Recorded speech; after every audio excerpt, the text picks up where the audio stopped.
노무현 대통령 관계는 여러 가지가 있을 수 있어요. 여러 가지가 있을 수 있는데 제가 몇 가지를 오늘 한 가지 리마인드를 여러분께 상기시켜드리는 거예요. 그래서 제가 이제 오늘 하고자 하는 본론은 이겁니다. 노무현은 100년 뒤에 어떻게 될까를 올해를 한번 생각해보세요. 여러분들 생각은 어때요? 노무현 대통령 만약에 5개 정도의 노무현 대통령의 업적? 이런 표현은 약간 권위주의적이다. 노무현 대통령의 어떤 가장 기억되이 된 정책이나 역할, 의미 이런 걸 5개 정도 적으려면 어떻게 적을까? 라는 생각을 해봅니다. 다 다를 거예요, 그죠? 어떻게 제일 대표적일 것 같아요, 여러분들?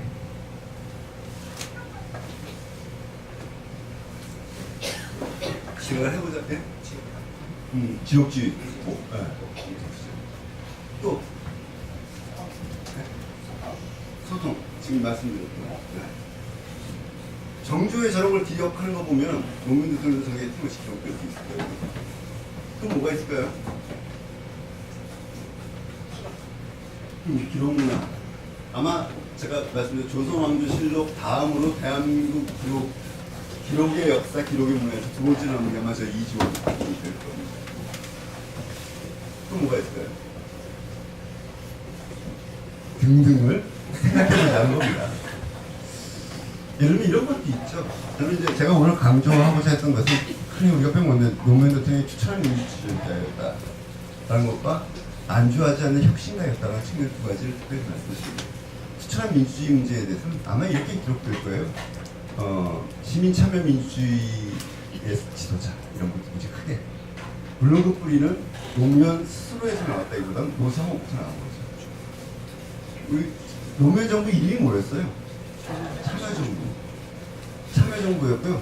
여러분들 잘 기억하실지 모르겠지만 제 첫 보직이 참여기획비서관이었어요. 아마 노사모로부터 받은 영감을 가장 그 처음에 참여정부라는 이름을 정할 때 저는 굉장히 낯설었어요. 정부 이름이 좀 멋있게 YS 때는 국민정부라고 우리가 불렀었고 DJ 때 국내정부라고 하면 세 번째는 예를 들면 서민의 정부든 무슨 진보 정부든 하여튼 그래야 되는데 참여정부 그러니까 정부 이름 치고는 조금 세련미가 떨어진다는 생각 같은 걸 했어요. 근데 그럼에도 불구하고 아까 제가 민주주의와 소통 이런 말씀을 드렸지만 소통하는 리더였고 시민들의 참여들을 굉장히 강조하고 이끌어왔던 대통령이었다는 것이 기억나는 겁니다. 그리고 독서대 아시겠죠? 독서대 개발부터 이지원까지 가져던 혁신적인 사고방식 같은 경우 지역 균형 발전 이런 것도 있어요. 균형 발전 어떤 것 같아요? 성공한 것 같아요? 실패한 것 같아요? 노력을 하셨는데 이어가지 못하는 게 좀 아쉬운 것 같아요. 요즘 여러분 세종 가보셨어요? 그리고 혁신도시였다는 걸 기억나십니까? 공공기관을 전부 다 쪼개서 내려보냈죠. 이게 과연 성공적이었는지 아니었는지는 함부로 평가하기가 어렵습니다. 근데 지금은 평가를 해봐야 되겠다는 생각이 들어요. 아직도 세종시에 공무원들 내려가기 싫어하고요. 서울에다 두고 두집살림하고요. 물론 그렇습니다. 그러나 제가 요즘 들어보면 젊은 공무원들 있죠. 그 뒤에 공무원이 된 한 10년차 이내의 공무원들은 현장에서 정책했습니다. 현재 세종이건 혁신도시 여기저기 공공기관들 내려가서 원래 수도를 옮긴다거나 이 분권을 한다는 건 보통의 일이 아니에요. 이건 거대한 권력과의 투쟁입니다. 사실 천도를 이야기할 때도 권력 투쟁이고요. 아까 정조가 화성을 신도시를 건설하는 거거든요. 당시로서 신도시를 건설했던 것도 거기서 정약용에 맡겨서 했던 것도 대단한 권력 투쟁 측면이 있습니다. 기존의 기득권 세력과의 큰 싸움입니다. 이게 노무현 대통령도 그거 5년 안에 임기 중에 성공할 거라고 생각하지 않았어요. 전 노무현 대통령이 이 균형발전 정책과 관련해서 했던 얘기가 가장 기억이 나는 얘기가 그겁니다. 공무원들이 서울에 책상에 앉아서 정책을 만들다 보면 의도했건 의도하지 않았건 수도권 중심의 정책이 나왔다고. 저는 그 얘기 들었을 때 굉장히 큰 충격을 받았어요. 어떻게 보면 매우 추상적이고 도덕적인 관념적인 기준인 것 같은데 사실 노무현 대통령이 세종의 도시를 만들려고 세종의 수도를 옮기려고 했던 가장 큰 동기가 서울에 앉아서 만드는 정책과 지방에서 만드는 정책, 대한민국 중심에서 만드는 정책은 다르다는 거죠. 이 평가가 쉽지는 않을 거예요. 저는 누군가 그걸 했으면 좋겠어요. 자, 100년 뒤에 노무현을 기억하게 하는 것도 지금 몇 가지 있어요. 균형 발전 정책 실패했다. 뜻은 좋았으나 실패했다? 아직 단정하지 말자는 거죠. 5년 전에, 3년 전에 지금 공무원들은 어떻게 정착해서 살고 있는지, 그 지역에 내려보낸 공공기관들이 지역에 뿌리를 내리고 있고 지역의 발전에 도움을 주고 있는지를 객관적으로 조사할 필요가 있어요. 얼마 전에 좀 그런 기사를 하나 봤습니다. 작년인가? 노무현이 뿌린 혁신도시가 지금 정치적 의미를 발휘한다. 무슨 얘기냐면 영남 지역에 민주당 지지도가 높은 곳들을 가만히 보니까 다 혁신도시더라고요. 혁신도시, 그렇게 상대적으로 젊은 사람들이 내려가고 그러겠지. 그쪽은 조선, 중앙, 동아 등의 어느 한 매체에서 분석한 건데, 그것을 목적으로 했다는 것이 아니라 균형 발전이라는 진짜 대역사를 한 거예요. 그리고 그걸 잘 이어나가는 다면 그것이 실패했다고 평가되지 않을 것이다. 어떻게 보면 지금부터 한 1, 20년 더 걸리는 일일 수도 있다. 이런 것도 우리의 숙제일 수 있겠다는 생각. 또 뭐가 있을까요? 아까 외교. 제일 쟁점이었던 한미 FTA 이런 거 피하지 맙시다. 한미 FTA는 성공일까요? 실패일까요? 이걸 고백합니다. 제가 걸어왔던 정치적 경로에서 정통 운동권 진보 정치인들에게 FTA 잘못했잖아, 반성해 라고 해서 제가 이렇게 얘기했습니다. 그때 부족한 부분이 있었다는 얘기했습니다. 기억나죠? 국가 투자자 뭐 소속 이런 거 어떻게 들어보셨어요? 그때 우리가 생각했던 것보다 불리하게 했던 건 맞아요. 그 다음에 내치 조항이 무슨 역진 방지 조항, 어려운 얘기인데 하여튼 그걸 조금 더 협상하자면서 좀 더 우리한테 유리하게 했으면 좋았다라는 건 맞습니다. 그러나 이 질문은 한미 FTA 그때 그렇게 난리였는데 보수 진보를 떠나서 과연 한미 FTA 때문에 지금 대한민국의 경제적 정속성이 심화되는가? 한미 FTA 때문에 농민들이 더 살기 어려워졌는가? 아무도 얘기하지 않아요. 혹시 지금 농민들이 어렵다고 하더라도 그것이 무엇 때문인가? 그때 한미 FTA 하면 뭐 지지자들 내부에서도 그런 생각 많이 했죠. 미국에도 경제적으로 종속될 것이다. 계층 양극화도 심화될 것이다. 농촌은 파탄이 날 것이다. 근데 저는 제 능력이 안 돼서 그런데 정말 지금 문재인 정부쯤에선 FTA 10년 대한민국 경제에 어떤 영향을 줬는지 정리된다고. 올해 내년 정리.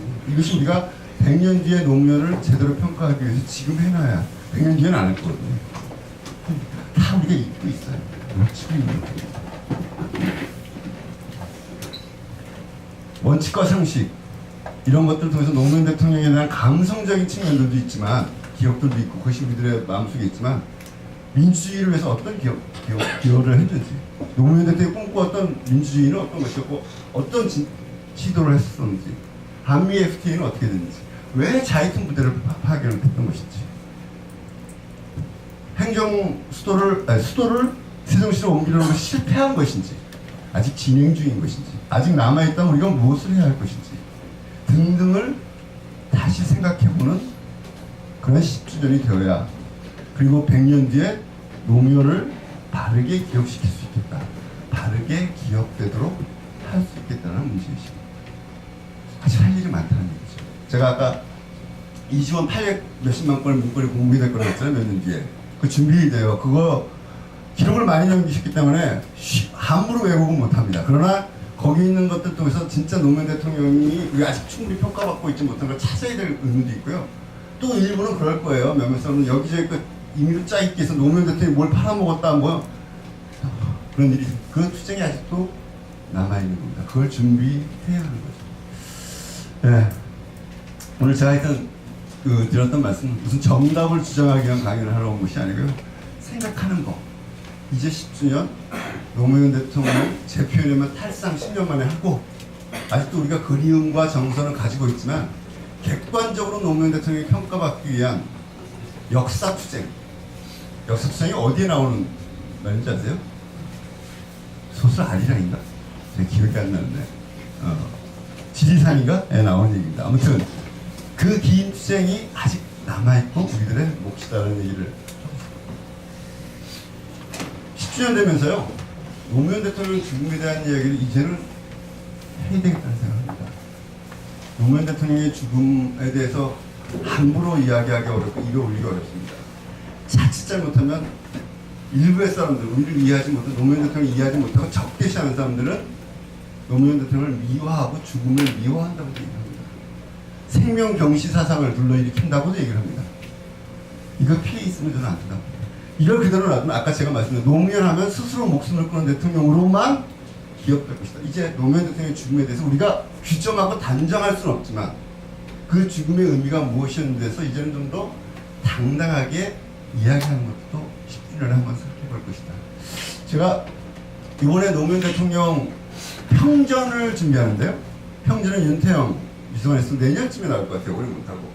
대신 여지까 아까 노무현이 만난 링컨을 포함해서 노무현 대통령의 저서라고 할 수 있는 책 5권을 묶어서 다시 5월달에 냅니다. 여러분 되게 보시거나 다 기억하실 수 있는 것들이 운명이다도 들어있고요. 여보나 좀 도와줘도 있고요. 그때 연보를 넣는데요. 그러면서 그 팀에서 연보의 서문을 저보고 써달라고 그러더라고요. 물론 저보고 전체 서문을 써달라고 그러진 않겠지만 이제 이사장 몫이고, 그래서 살면서 연보에도 서문을 쓰나? 연보 뭔지 아시죠? 보통 뒤에 붙어있는 거. 그러면서 생각을 내가 할 수 있는 범위에서 최대한 할 수 있는 걸 해야겠다는 생각을 했어요. 그래서 마지막 선택에 대한 이야기입니다. 저는 이걸 제가 함부로 얘기하지 않았습니다. 저도 모르겠습니다. 여기 썼던 대로 가늠하진 못하겠어요. 그러나 다른 선택이 있을 수 있었을까? 내가 그 자리에 그 노무현이었다면 저는 그런 다른 선택, 뭐 상상해보세요. 다른 선택. 그냥 재판받으러 갔습니다. 그럼 어떤 일이 보셨을까? 저는 이 얘기를 할 때 항상 청소년들한테 생명을 경시한다는 생각을 줄 수 있다는 조심스러운 마음을 충분히 이해하면서도 그런 거예요. 어떤 국민에게 겸손했고 그들에게 당당한 선택이었다는 것을 우리 그 얘기를 하자. 이것이 일종의 자기 파괴적인 행동은 아니에요. 부끄러워서 자괴감 때문에 그런 선택한 것은 아니었다는 얘기는 적어도 당당하게 해야 된다. 이제는 우리가 그런 생각을 합니다. 아까 제가 역사적이라는 표현을 썼지만 이제 10년 차인데 앞으로 100년 뒤에 노무현은 어떻게 이제 이거 쓰면서 제가 이 제목을 생각한 거예요. 연구 성을 쓰면서 어떻게 기억될 것인가. 지난 10년 동안 해왔던 것 중에 우리가 놓치고 있는 것, 안 하고 있는 것들이 있지 않을까? 그걸 한번 좀 해보자 라는 생각이고요. 저는 감히 이 얘기를 들으면 조금 과도한 욕심이라고 생각할 수 있을 거예요. 진보의 지도자만이 아니라 보수 진보를 뛰어넘은 그런 지도자로 노무현 대통령이 100년 뒤에 기억되게 할 수 있다, 해야 한다 라고 저는 생각합니다. 링컨 대통령이 당시에 받았던 비난과 왜곡을 생각하면 노무현 대통령 못지 않습니다. 거의 요즘 표현으로 막말로 언론들이 공격을 해요. 그러나 지금 링컨 대통령은 제대로 평가를 받고 한 100년쯤 지나서부터 제대로 된 평가가 이루어지기 시작했습니다. 노무현 대통령에 대해서도 아직도 그 오세훈 씨가 막말을 했죠. 노회찬 지역구 가서 선거운동하면서 뇌물 받고 목숨 끊은 그 얘기가 그냥 허투루 하는 막말이 아니고 그 생각에 동의하는 사람들이 있는 거예요. 근데 그 사람들을 나쁘다고 하면 안 됩니다. 그 사람들에게도 그것이 아니야 라고 얘기할 수 있는 설득력 있는 준비. 제가 나중에 100년 뒤에라는 것은 100년 뒤에 역사가 어떻게 기록하느냐도 굉장히 중요하지만 대중적으로 100년 뒤에 국민의 다수가 그때 노무현이라는 사람 다 사라지고 난 뒤에 어떻게 기억하게 할 것이냐는 문제가 우리들의 과제예요. 아까 제가 한쪽에 기념관을 짓고 한쪽에는 시민센터를 짓는다고 그랬잖아요. 제 표현은 그렇습니다. 기념관은 기록을 남기는 곳입니다. 시민센터는요, 이 노무현의 정신을 이어갈 사람을 남기는 곳이라는 생각입니다. 저는 노무현주의자가 되어야 된다 이렇게 생각하지는 않습니다. 노무현주의자는 노무현은 100% 옳았어 이런 건 아니라고 생각합니다. 그렇지만 노무현을 기억하고 노무현으로 영감받은 사람들이 있어요. 지금 우리는 노무현들과 함께 했던 세대들입니다. 같이 뒹굴렀던 세대인데요. 앞으로 10년 뒤, 20년 뒤, 30년 뒤에 노무현 하면 무엇이 구글에서 검색되게 할 거냐. 그때도 구글이 있을지 모르겠습니다. 노무현 대통령을 정리하면 5가지를 어떻게 정리할 수 있게 할 거냐. 라는 숙제들을 해나가자. 10년 돼서 이제 아픈 마음 좀 털어내고 이제는 과제들이 죄송하지만 여기 있는 분들 중에 상당히 많은 분들은 한 20, 30년 뒤에는 없지 않겠습니까? 저를 포함하여 저도 만 3년 뒤면은 이제 6학년이 되는데 무엇을 아무래도 요새는 더 오래 사실 수도 있죠. 30년 더 사시겠다. 30년 뒤까지도 남아있다고 보고 앞으로 20, 30년 동안 노무현 재단의 회원이라면 노무현을 지지했던 사람들은 무엇을 할까 하나씩 좀 맡아보죠. 제가 아까 5가지 얘기했는데 5가지 중에 내가 보기에 이게 제일 중요해. 그게 어떻게 기록되어 있지? 이걸 놓고 하나씩 이걸 사람들한테 어떻게 설명할까? 이런 것들을 한 번씩 정리해 나가는 그런 우리 노무현 재단 회원들의 운동 캠페인 같은 것도 필요하지 않을까 하는 생각입니다. 그럼 오늘 이제 재미있는 강연을 하려고 온 것은 아니에요. 10주년이니까 노무현 대통령을 기념하면서 우리들이 할 일 새롭게 과거와 달리 무슨 정권은 바뀌었으니까 이 정권이 또 잘 되는 것도 필요하고 선거제도 바뀌는 것도 중요하겠지만 그런 얘기를 오늘부터 시작해보자. 그리고 5월을 맞이하자. 이런 차원에서 좀 재미는 없지만 함께 생각해볼 말씀을 드렸습니다. 일단 제 강의는 이걸로 마치겠습니다. 정확하게 1시간 10분, 70분 강의해 주셨습니다. 네, 일요일날 오후 시간대 이렇게 강의하기가 쉽지 않았을 텐데 우리 다시 한번 천우선 이사님께 큰 박수 부탁드리겠습니다. 네, 이제부터요 혹시 강연을 좀 들으시면서 좀 이렇게 궁금하거나 좀 이건 좀 질문을 좀 드리고 싶다 하시는 분 계신가요? 질의응답 시간입니다. 네. 질의응답도 되고요. 이야기거리를 함께 만들어보는 시간이 될 수도 있습니다. 다만 한 분이 너무 길게 하면 그러니까 짧게 한번. 예산에서 오신 선생님. 네. 예산이 잘 들었습니다.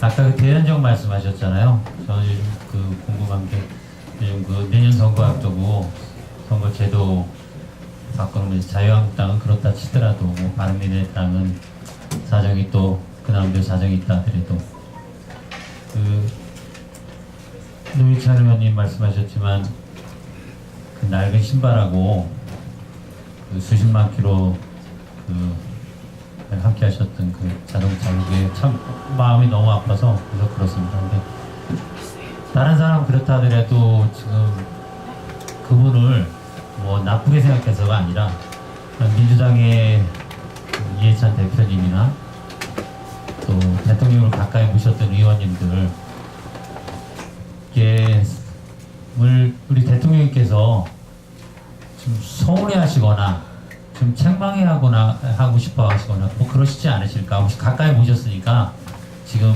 대통령님께서는 어떤 마음이실지 한번 짐작을 해보실 수 있을까요? 뭐 정의당 뭐 소속이고 뭐 그런 거 떠나서 그게 저는 그 선거제도가 이렇게까지 더군다나 50% 이것까지 변동형까지 난관이 생기는 걸 보고 좀 많이 서운하거든요. 그래서 그런 마음을 한번 여쭤보고 싶습니다. 어려운 질문이시네. 대통령이 저한테 대변인 한 번 대변인 영원한 대변인이라고. 제가 사실은 대변인은 10개월밖에 안 했어요. 어떤 분은 제가 5년 내내 대변인 하시는 분 있어요. 이게 잠깐 그 말씀을 드리면 대변인은 윤태영 대변인이 1년씩 2번 제일 많이 했고요. 그래서 윤태영 참여정부의 대변인이라면 윤태영입니다. 저는 의전 비서관을 2번 했어요. 2번 해서 1년씩 2번 해서 저는 의전 체질이 의전입니다. 노무현 대통령한테 의전 비서관 잘한다고 칭찬도 받았었습니다. 대변인을 일단 조금 칭찬을 받았는데 아무튼 이제 그렇게 생각하시는데 제가 그래서 그런 질문을 받아요. 마지막 대변인으로서 그건 왜 들어가는지 모르겠지만 마지막 대변인으로서 노무현 대통령이 지금 이 현실을 본다면 뭐라고 생각하시긴 그걸 제가 어떻게 합니까? 그래서 저도 모르겠어요. 이제 그런 얘기를 해요. 어떤 말씀이신지 알겠고요. 이런 얘기를 합니다. 제가 굉장히 조금 당연히 노무현 대통령을 잇는 길이 하나만 정통이다라고 생각하지는 않습니다. 저는 여러분들부터 좀 삐딱한 길을 걸었잖아요, 그죠? 유시민 장관도 마찬가지, 이세정도 마찬가지, 삐딱한 길을 걸었는데, 그 노무현 친노 중에서 저는 항상 제가 스스로 인정합니다. 주류 아니다. 측근? 남들은 측근이라고 보지만 저는 뭐 노무현 대통령의 측근이라고 자임하지는 않겠다. 다만 그렇지만 노무현 대통령이 가졌던 다른 건 잘 모르겠는데 정치개혁, 끊임없이 정치개혁, 탄핵을 생각해 보세요. 탄핵이 뭐였습니까? 대통령도 민주주의 사회에서 어떤 정당의 대표로 대통령이 된 거고, 그렇기 때문에 그 정당이 잘 될 걸 지지하는 것은 대통령이 당연한, 민주주의에서 당연한 권리다 라는 거예요. 국민의 정서는 안 그랬죠. 대부분 그 얘기를 했다고 칩시다. 저였으면 그때 그 얘기가 제가 좀 오버했네요, 넘어갑시다 라고 얘기를 했을 거예요. 노무현 대통령은 뭘 잘못했는데 이런 거잖아요. 민주주의 사회에서 대통령이 자기 소속 정당을 도와달라는 얘기를 뭘 잘못했는데 붙어볼까? 라고 해서 있을 필요가 없는 탄핵이라는 상황이 시작된 거예요. 그죠? 민주주의 원칙에서 이게 옳다고 생각했기 때문에. 그러면서 하시려고 했던 끊임없이 노무현 대통령 5년 내내 남들이 보면 이런 거죠. 정치에 집중했어요. 이 정치에 집중해 경제를 소홀히 했다는 것처럼 표현했는데 전혀 그런 얘기는 안 해요. 경제에 대한 얘기 나중에 하더라도 기회가 있습니다. 정치 개혁을 위해서 끊임없이 집중했어요. 그 정신들이 있고요. 저는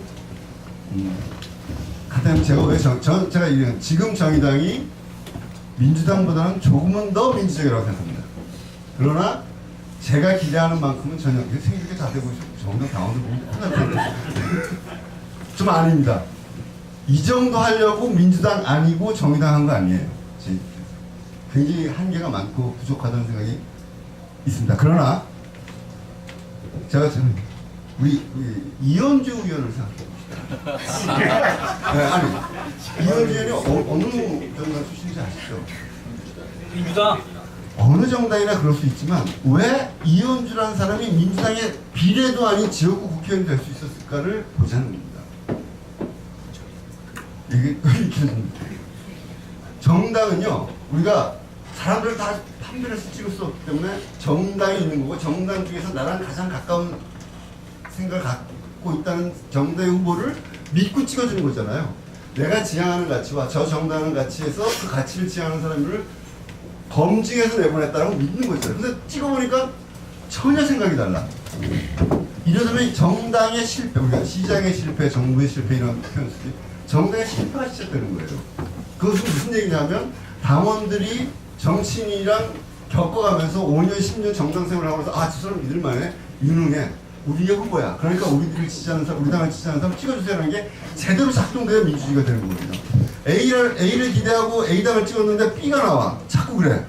그럼 민주주의는 흐트러지는 거예요. 여러분은 A를 지지하는 사람 100명인데 그 사람들이 뽑아낸 A가 자꾸 B로 나와.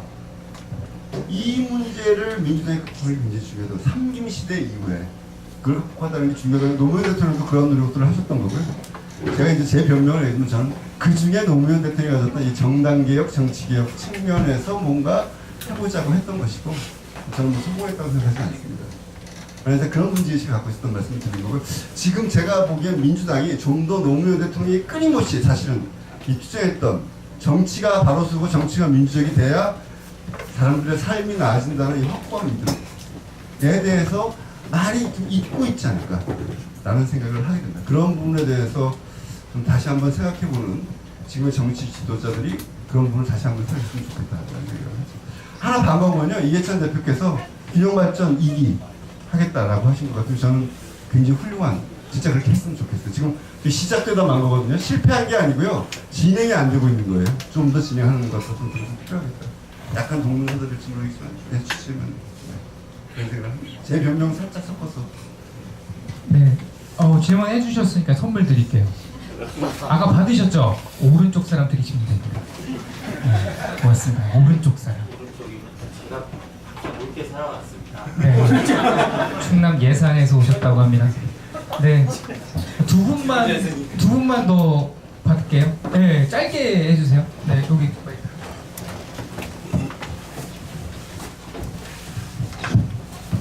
네, 반갑습니다. 저는 촛불혁명 완성 촛불연대라는 단체를 중심으로 활동하고 있는 정명훈이라고 합니다.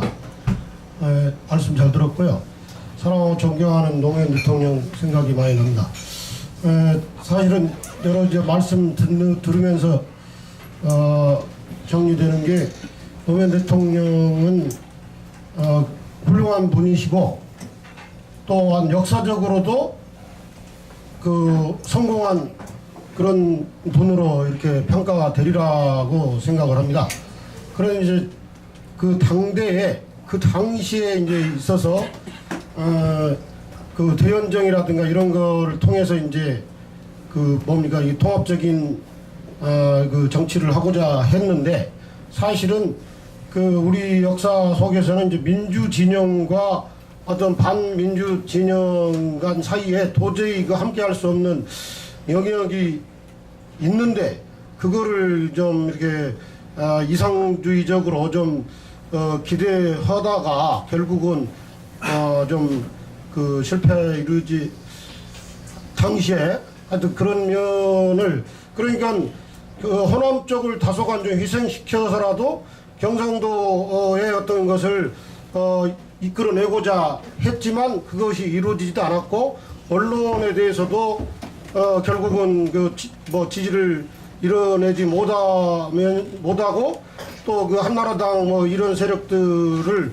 그 뭔가 함께 하지도 이제 못하게 됨으로써 그 당시 경제가 나쁘지도 않았는데 지난 뒤에 그럼에도 불구하고 완전히 그 실패한 것처럼 여겨져 가지고 결국은 정권이 이제 넘어감으로써 아주 그렇게 많은 희생이 따르게 되었고 그런 부분에서 이제 교훈을 좀 얻어서 이제 그러나 이제 그분이 미랄이 되어가지고 지금 촛불혁명이 일어나고 이후에 지금 문재인 대통령 정부가 됐는데 그 당시에 어떤 그 한계랄까 그 반민주 진영에 대한 좀 낭만적 또는 이상적 생각을 지금도 굉장히 강력하게 경계해서 반드시 그 세력들은 좀 이렇게 최소화시키고 민주 진영과 좀 진보 진영이 이제 지배하는 그런 나라를 만들어 가야 되지 않나 여기에 대해서 좀 의견을 좀 말씀 좀 듣고 싶습니다.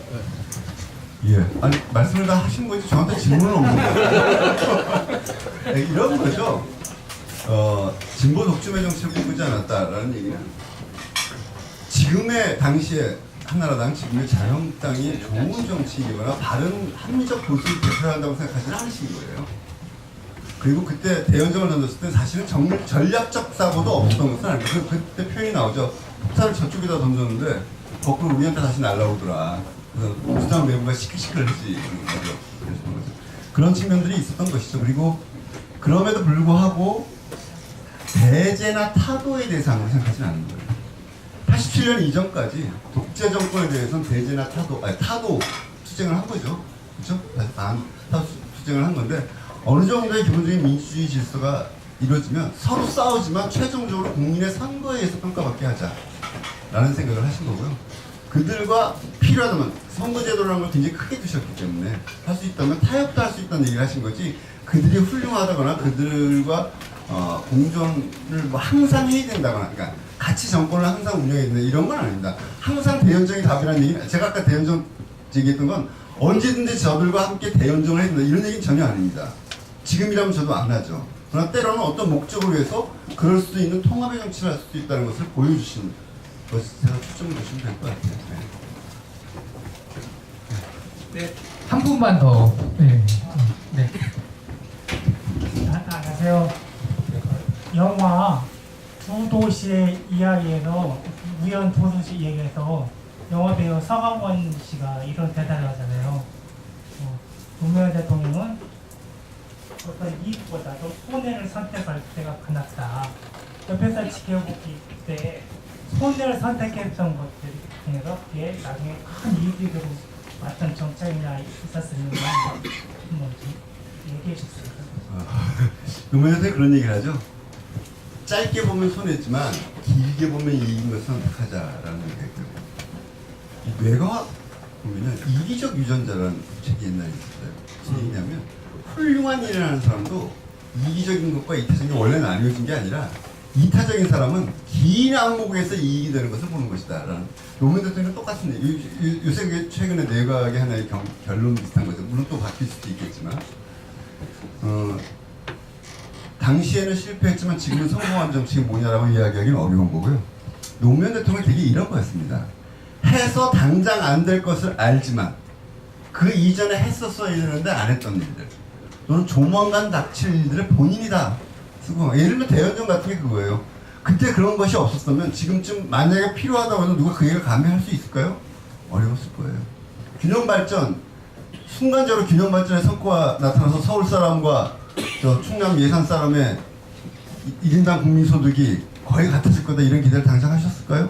그러진 않습니다. 그러나 지금 내가 시작해 놓지 않으면 안 된다 라고 하는 것들에 대해서는 두려움이 없으셨던 거죠. 저는 노무현 대통령 정책은요 되게 미안하면 2, 3년 안에 성과 나오는 정책들이 없었어요. 되게 그런 정책들 중심으로 대통령을 합니다. 5년 내에 성과가 나와야 되고 노무현 대통령은 대부분 벌인 일들이 잘해야 10년 걸리는 거 길면 30년, 40년 걸리는 거. 제가 균형발전 정책은요 저걸 정권들이 한 1, 20년 더 이어나가야 성과가 나올 겁니다. 한미 FTA는 지금쯤 되면 평가를 할 수 있을 겁니다. 그때는 평가할 수가 없었죠. 그죠? 정치개혁 얘기도 마찬가지고요. 탄핵의 기록도 나중에 큰 하나의 저는 정치개혁이 뒷받침되는 사건을 벌이신 거다 이렇게 저는 보는데 하여튼 그래서 노무현 대통령의 정책들은 되게 긴 안목에서 된 정책들이 많아요. 비전 2030이라고 들어보셨죠? 그게 뭔지 아세요? 비전 2030은요 우리나라 여지까지 예산을 얼마 한 번씩 짜죠? 예산 1년에 한 번 짭니다.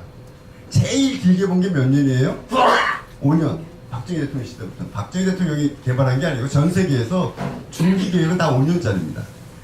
20, 30년 후를 내려다보고 정부 부처가 모여서 그때 어떤 국가가 이루어져야 되며 그것을 위해서 예산이 뭐가 필요하며 지금 예산이 얼마나 부족하기 때문에 어떻게 확대해 나가겠다는 계획을 세운 대한민국 최초로 처음 노무현 대통령이 한 거예요.